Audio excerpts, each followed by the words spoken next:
les amis, j'espère que vous allez bien. Bienvenue sur ma chaîne. Si vous êtes nouveau, merci d'être là. Moi c'est Gigi, je partage un peu de ma vie de maman. Je parle aussi de mode, de décoration, des fois. Donc voilà, n'oubliez pas de vous abonner à la chaîne si vous passez pour la première fois. Ça fait toujours plaisir. J'aimerais bien vous avoir dans notre petite famille qui n'arrête pas de s'agrandir. Alors aujourd'hui, on va parler des voyages en avion avec bébé. Donc, moi, j'ai pu faire un long courrier, j'ai pu faire des voyages aussi plus courts, j'ai pu voyager toute seule, j'ai pu voyager avec le papa du bébé et à chaque fois, c'est des expériences différentes, très différentes. Déjà, le point numéro un, on va parler des bagages. Les bagages, déjà, ça stresse on soit seul ou accompagné, c'est toujours un petit peu compliqué. Donc, première astuce, si vous devez voyager, si vous pouvez déposer vos bagages la veille, ce serait toujours mieux. Parce que le jour même du voyage, ça peut être très compliqué à gérer avec plein d'imprévus, des choses comme ça. Si vous êtes du genre vraiment à bien préparer vos bagages à l'avance, c'est mieux d'aller les déposer avant. Mais avec la situation sanitaire, ce n'est pas toujours possible de faire un pré-enregistrement ou voilà. Dans ce cas-là, trouvez de l'aide. Vraiment, essayez de trouver de l'aide. Je sais, c'est trouver quelqu'un. Un ami, un voisin, quelqu'un qui peut vous accompagner à l'aéroport parce que sinon, ça va être trop la galère. Donc, pour les bagages, c'est ça. Mais une fois débarrassé des bagages, ce n'est pas terminé. Parce que là, c'est la partie un peu difficile à gérer. Oui, je sais, les bagages, c'est compliqué, mais la suite aussi, ça peut être compliqué si vous n'êtes pas préparé, en fait. Donc, après les bagages, qu'est-ce qui est important? Les documents. Vos documents doivent être dans l'ordre qu'il faut. Je veux dire dans l'ordre qu'il faut vraiment dans votre sac à main. Vous devez savoir exactement où se trouve quel document, si vous en avez besoin, ok?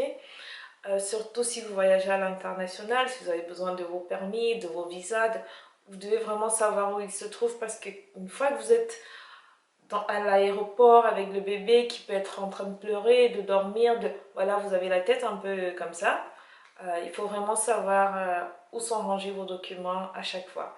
Donc les documents, renseignez-vous bien sur tous les documents dont vous avez besoin. Vous personnellement, les documents du bébé est très important. Les autorisations, est-ce que vous avez besoin d'une autorisation de sortie pour votre enfant si vous voyagez seul? Parce que quand vous êtes avec le papa ou la maman, quand c'est la famille complète, ça passe, c'est assez tranquille à l'aéroport, on ne vous pose pas trop de questions. Et des fois, c'est une personne qui fait le check-in pour tout le monde et puis voilà, on vous embête pas trop. Mais une fois que vous êtes seul, après je comprends que c'est pour la sécurité de nos enfants, c'est pour être sûr que voilà que les deux parents sont au courant des mouvements du bébé ou de l'enfant. Mais si vous n'avez pas pensé à tout ça, ça peut être une expérience désagréable pour vous. Parce que moi, par exemple, j'avais posé toutes ces questions-là quand j'ai fait le passeport de mon fils et j'ai demandé est-ce qu'il faudra à chaque fois des autorisations de sortie du territoire si par exemple je veux aller en Afrique, si je veux aller, je sais pas, non, en dehors de la zone Schengen. On nous a dit non, on nous a dit étant donné que les deux parents ont décidé de faire le passeport, vous êtes tous les deux présents, donc normalement non. Eh bien moi, quand j'ai dû voyager toute seule avec mon fils, j'ai voilà, j'ai cherché encore des infos sur internet, tout semblait ok. On m'a dit je n'avais pas besoin de prendre mon livret et tout ça, je l'ai pris quand même, le livret de famille, et devinez quoi, à la douane on m'a demandé le livret de famille. J'avais présenté tous les documents de mon fils, je suis sa maman. On ne m'a pas demandé l'autorisation de sortie voilà, du papa. Mais on m'a demandé de présenter le livret de famille. Je ne sais pas pourquoi, mais ça a été fait.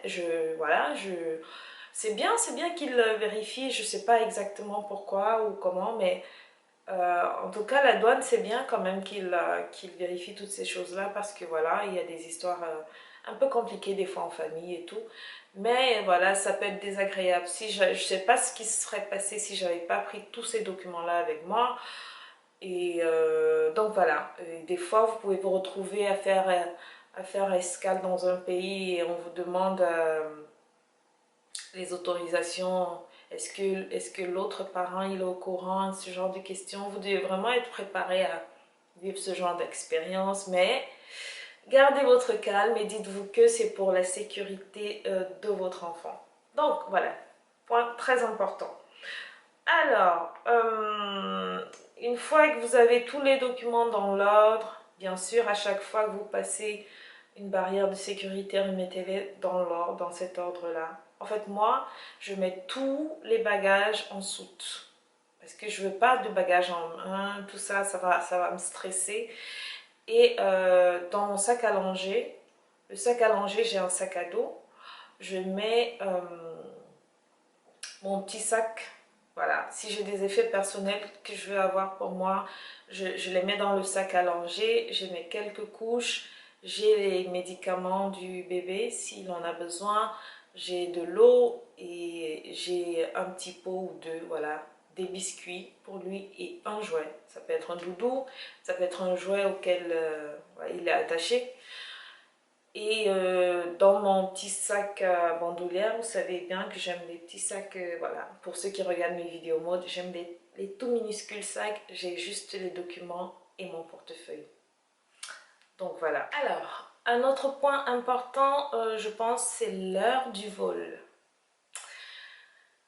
Je pense que les vols de nuit, si vous avez un vol long, c'est mieux de booker votre vol pour la nuit, parce que le bébé aura tendance à dormir plus, il sera peut-être beaucoup plus calme, ce sera facilement gérable, ok? En journée, un vol lent en journée, il se fatigue, il s'ennuie, ok? J'ai fait ça, c'était gérable, enfin, vous n'avez pas trop le choix, vous allez devoir, voilà. Mais je trouve que le vol de nuit, ça s'est beaucoup mieux passé. Et donc si vous pouvez, euh, en fonction de la durée de votre vol, euh, faire un vol de nuit, c'est peut-être mieux, ok? Et pas d'escale, si possible. Bon, c'est pas toujours possible, mais voilà. Je pense que lors du vol, il faut vraiment y penser en considérant le fait que vous avez un bébé avec vous. Donc, vous connaissez un petit peu comment fonctionne votre enfant. Donc, voilà. Tant que c'est possible, adaptez les horaires à votre bébé. Autre chose, le siège. Bon, là, je parle pour les personnes qui voyagent en classe économique. Bien sûr, si vous êtes en business ou en classe affaires, ou en première classe, pardon, vous avez plus d'espace, voilà, c'est plus confortable et tout. Mais si vous êtes en classe économique, j'ai voyagé déjà 2 fois en économie et une fois, j'avais le siège vraiment normal. Et on était c'était trop étroit, c'était vraiment, c'était trop serré en fait. Trop serré, même pour mettre les dessins animés, tout ça. L'enfant il était collé à l'autre siège et puis vous avez les personnes qui baissent leur siège. C'était trop serré. Donc dans la mesure du possible, demandez à avoir le siège, il y a une ligne de siège là, je sais pas comment ils appellent ça, mais c'est la première rangée et là c'était super. Quand on m'a donné ce siège là, j'ai voyagé, j'étais bien, j'étais détendue, il y avait de la place en fait pour l'enfant. Il va juste vouloir descendre en fait, il va vouloir descendre mais bah, c'est pas possible, faut pas le laisser descendre, mais vous serez beaucoup plus à l'aise. Voilà, bon là il était bien. Il n'embêtait pas non plus les voisins parce qu'il n'y avait personne devant nous. Pourtant, la fois où on était serré avec les autres, là, il n'arrêtait pas de tirer sur les cheveux de la dame devant. Ça devenait compliqué à gérer. Et puis, bon, voilà.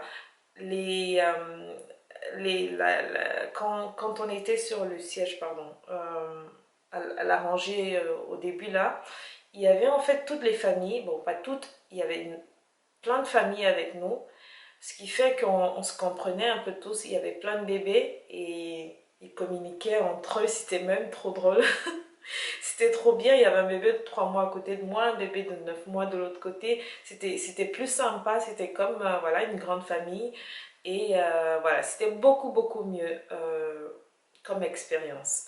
Donc, on a parlé des bagages, des documents, de la nourriture. Bon, vous pouvez aussi commander votre nourriture.